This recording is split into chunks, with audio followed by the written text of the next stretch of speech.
même aller parler ou bien rencontrer un planificateur financier est encore très sensible. Au point où, je pense que c'est plus de 50% des Canadiens qui disaient préférer avoir un traitement de canal.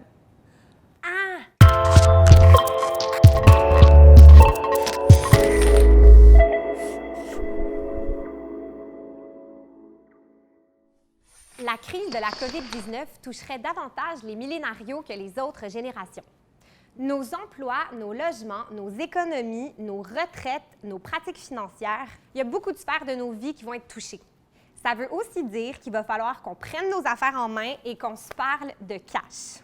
Donc, je suis très contente aujourd'hui parce que je peux en discuter avec Annick Quetche-Gamo, qui est spécialiste en éducation financière et en santé financière. Bonjour. Bonjour. Et David Drouin, qui est étudiant en dernière année au baccalauréat en finance à McGill. Bonjour. Tous les deux, on va partir de la base. Moi, je suis une millénariale. Ça veut donc dire que je suis touchée par la COVID-19.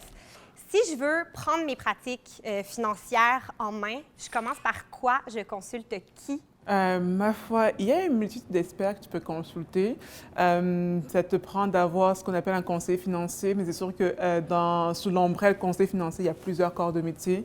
Un conseiller en sécurité financière, un représentant d'épargne collective, etc., ou bien un planificateur financier. Parce qu'un planificateur financier, c'est quelqu'un qui donc a un permis qui va permettre de faire un plan financier selon les 7 champs de la planification financière. Que ce soit en termes de tes besoins, en termes d'assurance, assurance vie, invalidité, autres, de placement aussi, mais aussi tout ce qui est en lien avec la succession et voire la fiscalité. L'AMF, donc qui est l'Autorité des marchés financiers, a réalisé un sondage sur les connaissances financières de la population. Là, j'ai les chiffres ici. Et les 18 à 24 ans n'ont obtenu en moyenne que 47,6 %. Personnellement, je pense que je n'aurais pas obtenu la note de passage. Là. Comment ça s'explique, ces lacunes-là en littératie financière dans la population? Il n'y a pas d'information, il n'y a pas de ligne directrice claire où aller chercher cette information-là.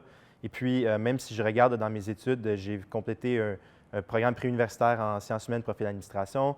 J'étudie en ce moment en finance à l'université et puis j'ai jamais eu de cours de finance personnelle. Puis aussi, même si tu passes au travers de ça, mais que tu veux t'intéresser quand même à tes finances, tu veux lire des textes financiers, c'est plate à lire.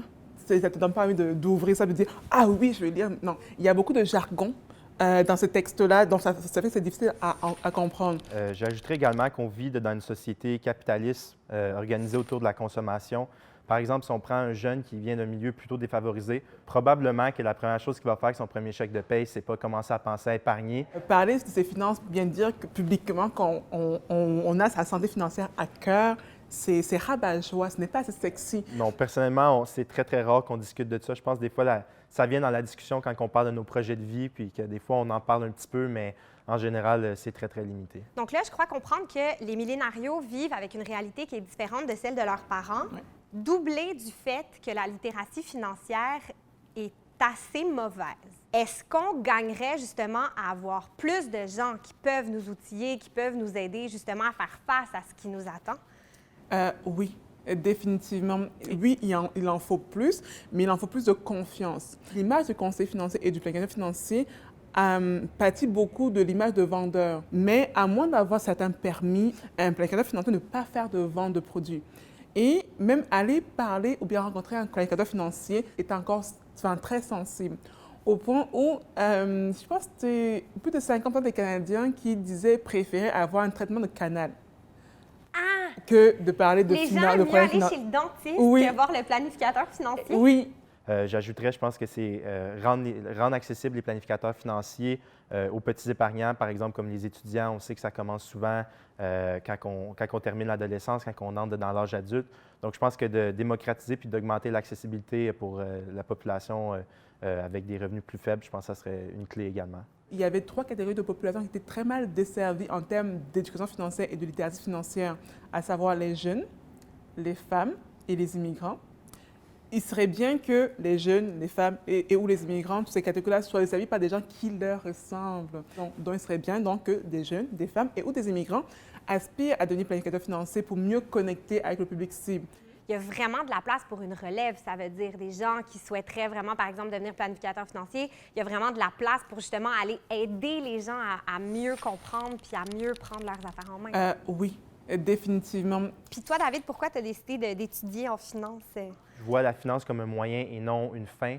dans un sens que je crois vraiment qu'une carrière en finance, c'est ma plus belle opportunité ou ma plus grande opportunité de contribuer à notre société puis d'avoir un impact sur notre collectivité. Probablement un des plus grands problèmes que notre société fait face en ce moment, c'est clairement les changements climatiques. Et puis, on réalise que historiquement, les entreprises ont fait très, très bien pour créer des profits, mais ont historiquement peut-être fait moins bien dans une perspective environnementale. On voit un changement pour une finance qui est beaucoup plus inclusive, un développement, puis qui va contribuer également au développement durable et à l'avènement d'une économie décarbonisée. Ça veut vraiment dire que prendre ses finances en main puis mieux connaître, en fait, tout ce qui touche à la finance, ça peut avoir un impact social qui est immense, là. En fait, en prenant ces finances en main, on peut décider où va notre argent, où nos capitaux sont investis, et donc les investir selon nos valeurs à nous. On pourrait investir dans des compagnies qui ont une bonne performance sociale ou des compagnies qui performent bien au niveau environnemental. Donc, ça, c'est de plus en plus disponible à tout le monde à travers des investissements. Donc, ce que j'en comprends, c'est vraiment qu'aller consulter un planificateur financier, c'est bon pour moi, mais ça a aussi un impact sur toute la société là, qui est pas mal plus grand. Oui. Ça me fait vraiment souhaiter qu'il y ait une belle relève financière qui se prépare à briser le tabou puis à mieux outiller les gens, en fait. Je pense que beaucoup de jeunes étudiants pourraient être interpellés à mettre leurs connaissances au profit de la société. Donc, c'est un super beau projet. Je suis totalement d'accord. Annick, David, merci beaucoup pour vos lumières. Merci pour l'invitation. Moi qui vous remercie.